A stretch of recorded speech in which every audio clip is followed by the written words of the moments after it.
Cameroon, Bantou, Africa, Bantou, to the world, Bantou.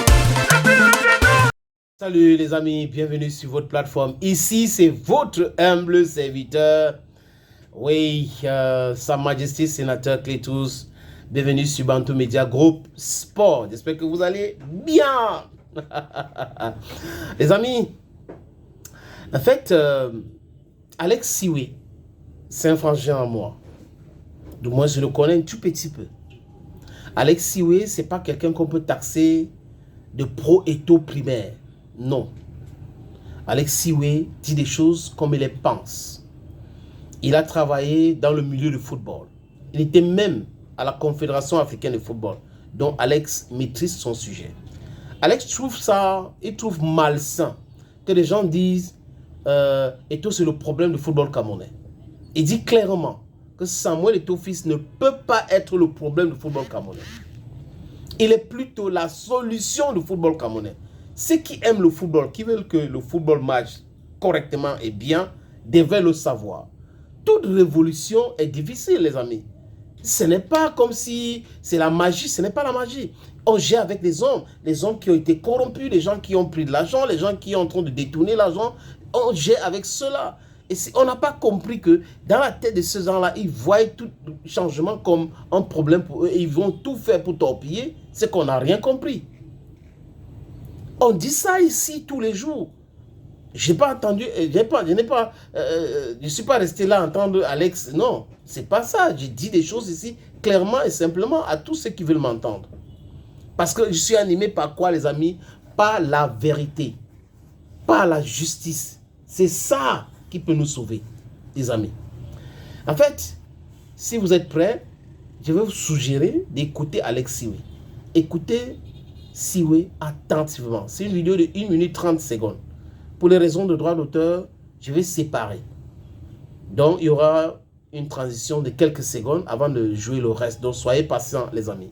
Je vous suggère donc d'écouter Alex Siwe. Franchement, c'est écœurant ce qui se passe.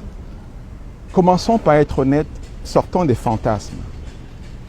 À mon humble avis, Samuel Eto'o relève plus de la solution que du problème. Je le dis pour avoir parlé football avec lui quelquefois. Je vous demande sur 2 points. Dites quoi? Sur 2 points.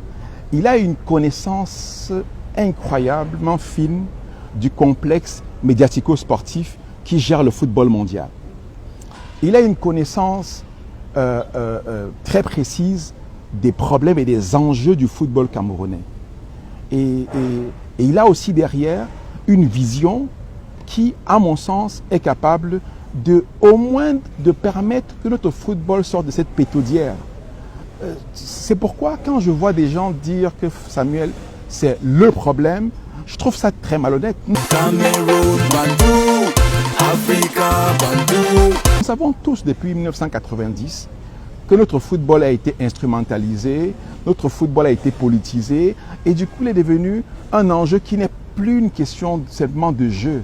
Aujourd'hui on se sert du foot pour soit s'enrichir et des sénateurs du football qui, au lieu de servir le ballon, se servent du ballon pour jouer leur propre jeu.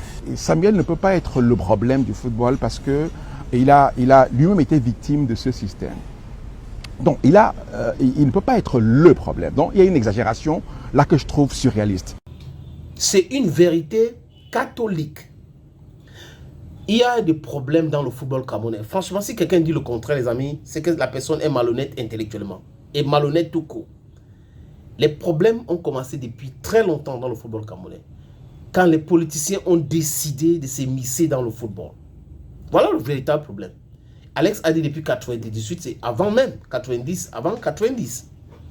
Regardez bien les problèmes que l'équipe nationale a eu, la fédération a eu avec le gouvernement et autres. 98, c'est un scandale des billets pour la Coupe du Monde 98 en France, qui a amené Vincent Onana, paix à son âme aujourd'hui, en prison. Et depuis là, normalisation par normalisation, donc il y a trop de problèmes. Et c'est les mêmes acteurs, c'est les mêmes gens qui bénéficient quand même de l'argent de football, qui ne veulent pas que les choses évoluent. Ce sont ceux-là qui font tout pour torpiller toute forme de progrès. Ils ne veulent pas que les choses avancent. Donc Eto'o est là en train de combattre le système, un système pourri. Si quelqu'un est présent au Cameroun aujourd'hui, il doit être très dur. S'il n'est pas dur, les choses ne vont pas avancer parce que le degré de la corruption qui est ancré dans la classe gouvernante au Cameroun, c'est un problème. Donc, c'est exactement la même chose avec le football. Depuis 90, regardez très bien. Donc, Eto'o entre dans un truc qui est déjà gâté. Et il est en train de solutionner. Et il y aura des problèmes, des arbitres, des gens, c'est normal. Et il faut critiquer, normal aussi. Parce que les critiques constructives ont quelque chose de formidable. Ça fait avancer la cité. Ça résout les problèmes. Vous voyez un peu, les amis. Donc, Alex a dit clairement, simplement, c'est une solution pour le football camerounais. Si quelqu'un a un argument contraire, il nous dit. Et scientifiquement, les amis, pour prouver que vous êtes honnête, il faut faire un comparative study. Vous prenez les anciens FECAFOOT, comment c'était géré, est-ce que les choses étaient correctes, et la FECAFOOT de Samuel Eto'o-Fils, vous allez, si vous êtes honnête, dire que c'est en train d'avancer mieux avec Samuel Eto'o-Fils que quiconque. Thank you, friends, and bye-bye.